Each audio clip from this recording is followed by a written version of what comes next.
हे दोस्तों, स्टोरी के पिछले एपिसोड्स नहीं पढ़े तो पहले उन्हें पढ़ लें, चैनल को सब्सक्राइब कर लें। अब हम कहानी को आगे बढ़ाते हैं।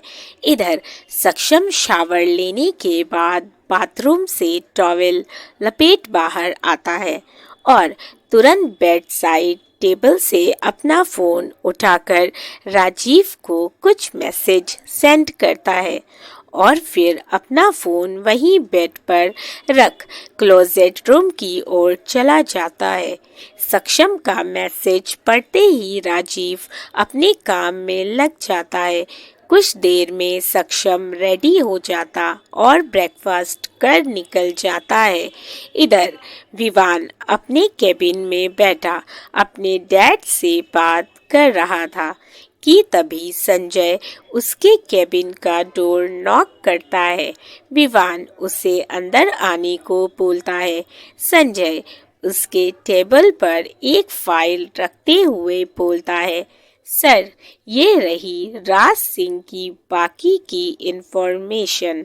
विवान अपने डैड को थोड़ी देर बाद कॉल करने का बोल कर फोन रख देता है और टेबल से वो फाइल उठाकर पढ़ने लगता है। संजय उससे बोलता है, सर, मिस्टर अमन सिंह और मिस्टर अजय अग्निहोत्री पंक्ति के डैड दोनों बहुत अच्छे दोस्त और बिजनेस पार्टनर्स थे। मिस्टर अमन का बेटा राज और मिस्टर अजय की बेटी पंक्ति मैडम दोनों बचपन से ही बहुत अच्छे दोस्त थे। एक वक्त कुछ पर्सनल रीजंस के कारण मिस्टर अमन अपने बेटे राज को यहाँ से लेकर चले गए और अब्रॉड शिफ्ट हो गए। वहाँ उन्होंने अपना बिजनेस सेट कर लिया और उनके बेटे ने अपनी आगे की स्टडी वहीं कंप्लीट करी। आज जो एक डॉक्टर है, वो दोनों यहाँ से जाने के बाद कभी इंडिया वापस नहीं आए।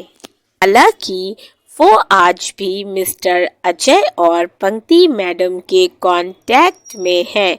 पूरी फाइल पढ़ने के बाद विवान एक लंबी सांस लेते हुए बोलता है, ये वो नहीं है, वो इंसान तो कोई और ही है। एनीवे, संजय, तुम एक काम करो, तुम मिस्टर रंजीत सक्सेना के बेटे अभिनव सक्सेना की सारी इंफॉर्मेशन निकालो। संजय हैरानी से विवान की ओर देखते हुए बोलता है, लेकिन सर, अभिनव सक्सेना की इंफॉर्मेशन तो 3 महीने पहले भी आपने निकलवाई थी। विवान, हाँ, निकलवाई थी और इस बार फिर निकलवाना चाहता हूँ। मुझे उस इंसान पर बिल्कुल भी ट्रस्ट नहीं है। वो गिरगिट की तरह रंग बदलता है। कब कौन सा रूप सामने लाना है वो बखूबी जानता है। क्या पता इन 3 महीनों में भी उसने रंग बदल लिए हों। खैर, तुम अब जाओ और अपने काम पर लग जाओ। संजय ओके सर बोलकर वहां से चला जाता है। सक्षम और माया दोनों विवान के केबिन के बाहर खड़े थे। माया का पूरा ध्यान सक्षम पर था। वो उसे निहारे जा रही थी। वहीं सक्षम अपने फोन में लगा हुआ था। वो राजीव को मैसेज टाइप करता है, काम हो गया। राजीव रिप्लाई करता है, यस बॉस, हो गया। आपने जैसा कहा था, मैंने प्रिया मैडम के सिक्योरिटी के लिए बॉडीगार्ड रख दिए हैं। वो सिविल ड्रेस में ही दूर से उन्हें प्रोटेक्ट करेंगे और उनकी पल पल की अपडेट आप तक पहुंचाते रहेंगे। सक्षम, ठीक है, लेकिन ध्यान रहे प्रिया को ये पता नहीं चलना चाहिए। राजीव, नहीं चलेगा बॉस, मैंने उन्हें इंस्ट्रक्शन दे दिया है कि वो बिना प्रिया मैडम की नज़र में आए उन्हें दूर से प्रोटेक्ट करें। सक्षम गुड बोलकर कॉल डिस्कनेक्ट कर फोन वापस अपनी पॉकेट में डाल लेता है। उसका मन काफी उदास था। जो चमक हमेशा उसके चेहरे पर रहती थी आज वो कहीं गायब थी। उसका दिल प्रिया से मिलने के लिए तड़प रहा था, पर वो चाह कर भी उससे मिलने नहीं जा सकता था। माया उसे उदास देखती है तो उससे पूछती है, सक्षम तुम आज काफी उदास और परेशान लग रहे हो। Everything is okay? सक्षम, आई एम फाइन माया, लेकिन मुझे तो ऐसा नहीं लग रहा। सक्षम, ये तुम्हारी प्रॉब्लम है। अगर तुम्हें ऐसा लगता तो ये सुनते ही माया का मुंह बन जाता है। वो मुंह बनाते हुए बोलती है, मैं हमेशा तुमसे प्यार से बातें करने की कोशिश करती हूँ, लेकिन तुम हमेशा मेरे साथ इतना रूड बिहेव क्यों करते हो? सक्षम, अगर तुम्हें ऐसा लगता है तो इसका सिर्फ एक ही सल्यूशन है, तुम मुझसे बात करना बंद कर दो। ये सुनकर माया को बुरा लगता है। वो मन में बोलती है, अफसोस सक्षम, पर ये तो पॉसिबल नहीं है। तुम मुझसे जितना दूर जाने की कोशिश करोगे मैं उतना ही तुम्हारे करीब आने की कोशिश करूंगी। सक्षम के मोबाइल में कुछ मैसेज आता है जिसे सक्षम तुरंत खोलकर देखता है तो उसमें प्रिया की हॉस्पिटल की फोटो थी जब आशी उसे ब्रेकफास्ट करा रही थी। ये फोटो सक्षम के बॉडीगार्ड ने सेंड की थी जो प्रिया की प्रोटेक्शन में लगा था। प्रिया की फोटो देखते ही सक्षम की आंखें भर आती हैं। वो स्क्रीन पर प्यार से प्रिया की फोटो पर हाथ फेरते हुए बोलता है, I am sorry my love, मुझे माफ कर दो। जिस वक्त तुम्हें मेरी सबसे ज्यादा जरूरत है उस वक्त मैंने तुम्हें अकेला छोड़ दिया।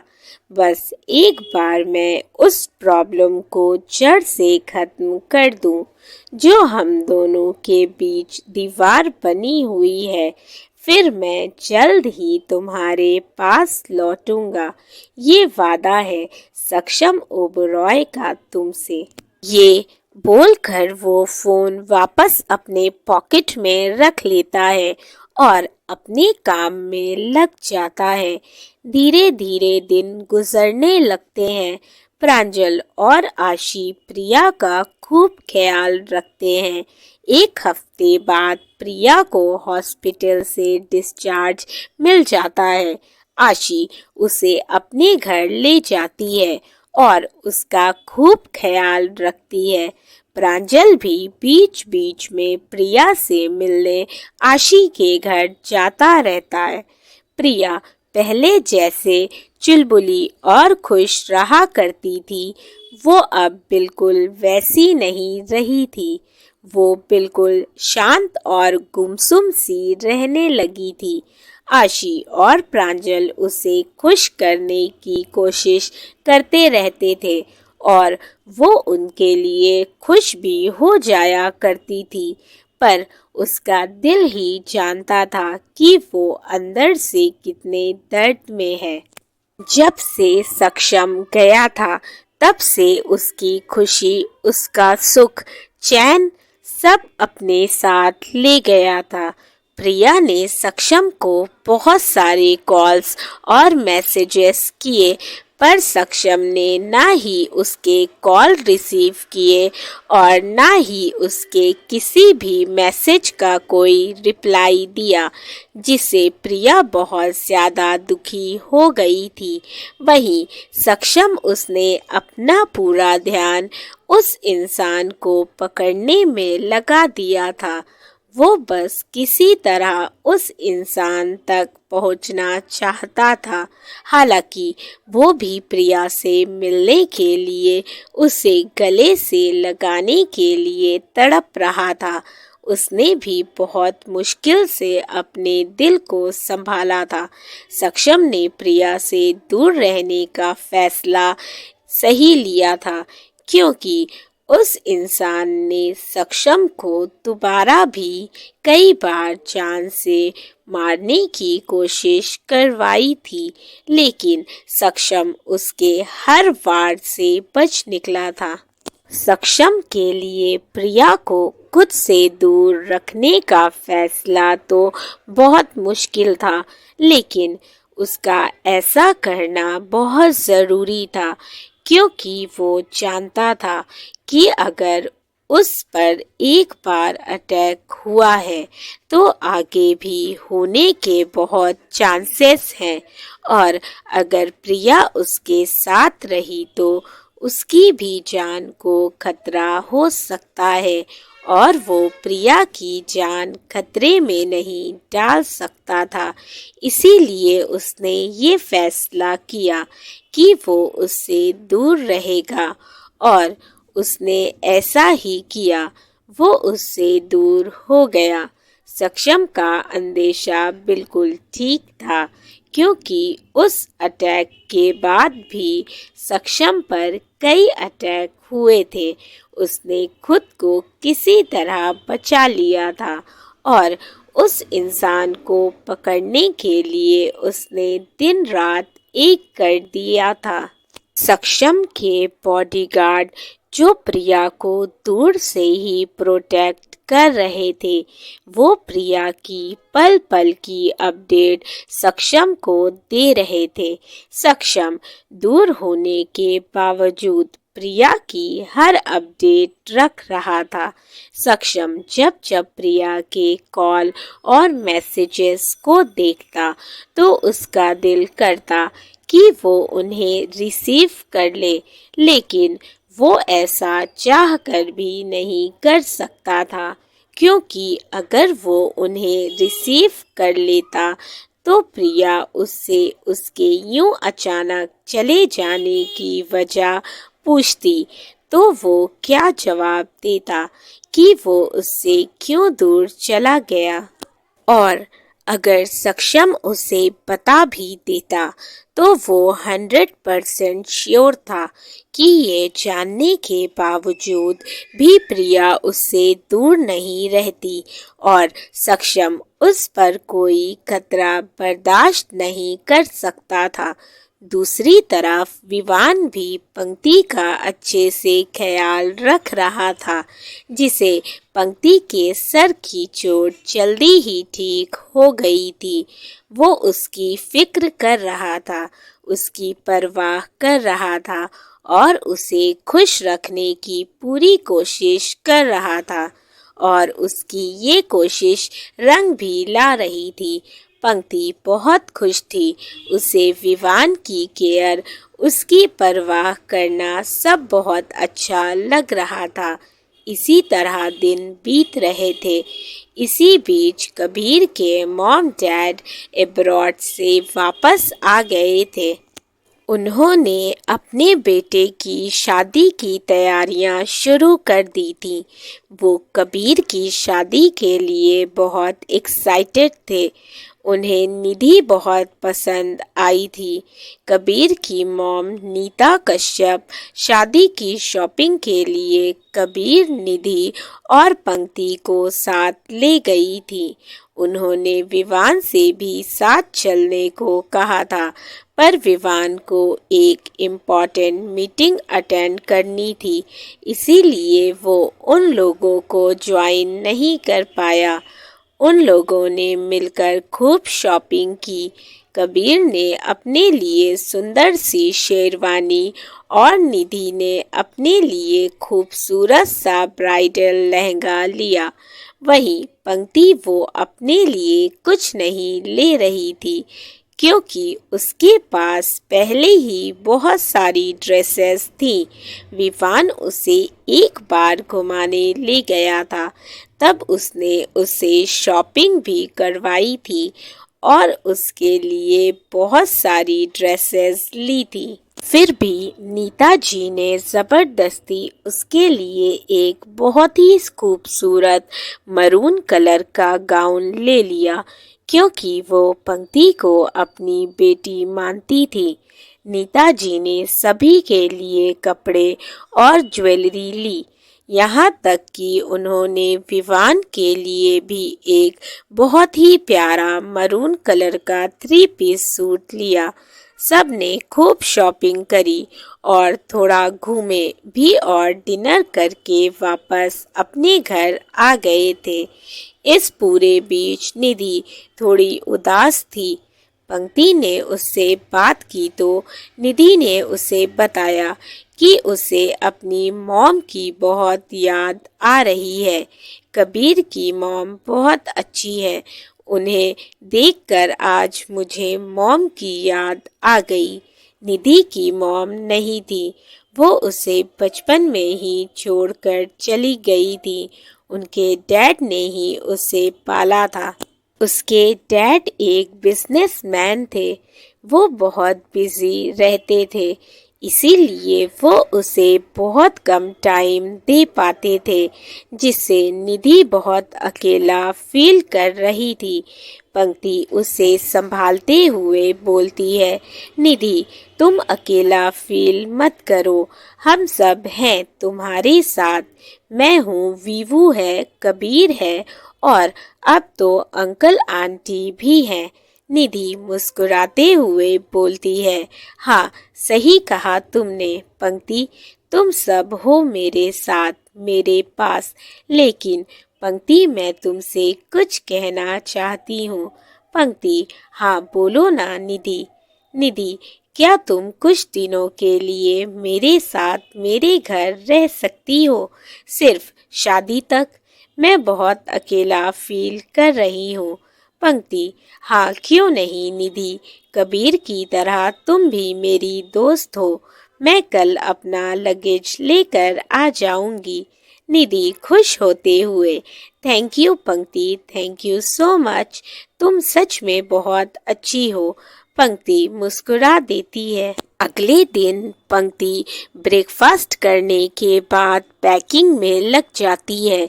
विवान ऑफिस के लिए रेडी हो जाता है।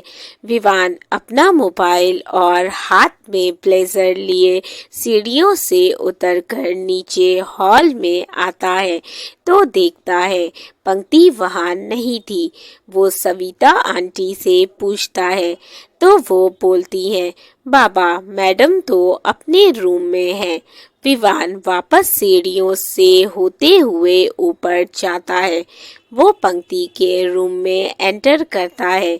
विवान को देखते ही पंक्ति के चेहरे पर स्माइल आ जाती है।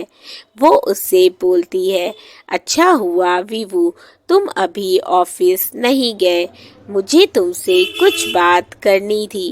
विवान हैरानी से उसे देखते हुए बोलता है, तुम कहाँ जा रही हो पंक्ति? तुम ये सामान क्यों पैक कर रही हो?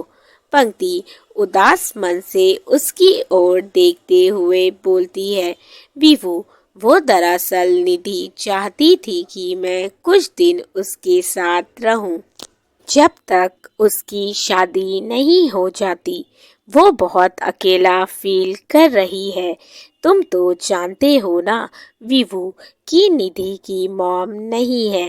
वो जब छोटी थी तभी उसकी मॉम की डेथ हो गई थी और तब से उसके डैड ने उसे संभाला और मैं तो उसकी इस प्रॉब्लम को समझ सकती हूँ, उसे महसूस कर सकती हूँ, क्योंकि मेरी भी सिचुएशन सेम ऐसी ही है।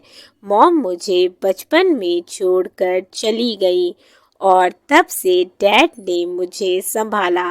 डैड ने मुझे कभी मॉम की कमी महसूस नहीं होने दी।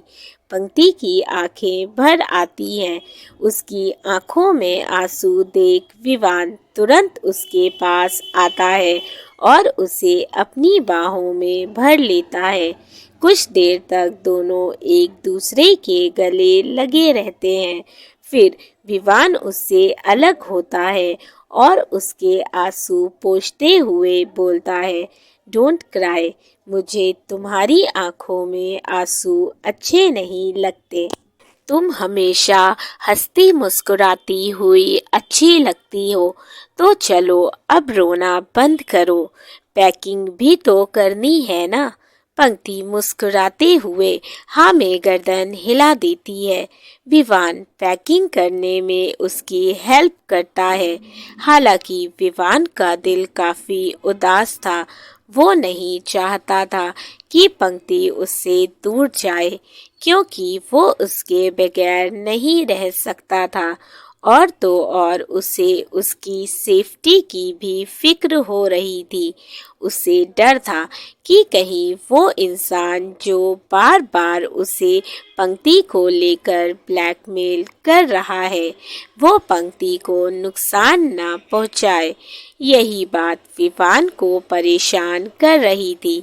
विवान पंक्ति को जाने से मना भी नहीं कर सकता था, क्योंकि निधि भी उन दोनों से काफी अटैच थी।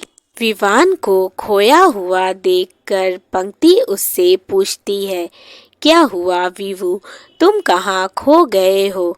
विवान उसका हाथ अपने हाथ में लेते हुए बोलता है, पंक्ति मुझे तुमसे कुछ कहना है।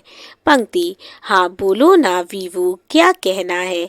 विवान अचानक से अपने घुटनों के बल बैठ जाता है और उसका हाथ थामते हुए बोलता है, आई लव यू पंक्ति। ये सुनते ही पंक्ति अपनी जगह पर जैसे जम सी गई थी। पंक्ति हैरानी और खुशी के मिले जुले भाव से उसे देख रही थी। उसे तो अपने कानों पर यकीन ही नहीं हो रहा था जो उसने अभी अभी सुना। वो उससे बोलती है, विवु मुझे लगता है मैंने कुछ गलत सुन लिया है, क्या तुम फिर से बोल सकते हो? विवान मुस्कुराते हुए, तुमने कुछ गलत नहीं सुना पंक्ति, मैं सच में तुमसे बहुत प्यार करता हूँ। आई लव यू पंक्ति, लव यू सो मच। ये सुनते ही पंक्ति की आंखों में आंसू आ जाते हैं। दोस्तों आपको स्टोरी अच्छी लगी हो तो वीडियो को ज़रूर लाइक कर दीजिएगा। चैनल पे नए हैं तो चैनल को सब्सक्राइब कर लें। मेरी स्टोरीज़ अगर आप लोगों को पसंद आती है तो आप मेरी और दूसरी स्टोरीज़ भी पढ़ सकते हैं, जिसका लिंक डिस्क्रिप्शन बॉक्स में मेंशन है। इसी तरह से अपना प्यार बनाए रखें। अपने प्यारे प्यारे कमेंट्स मुझे करके ज़रूर बताएं कि आप लोगों को स्टोरीज़ कैसी लग रही हैं। Thank you for watching and keep supporting. Love you all. Bye bye.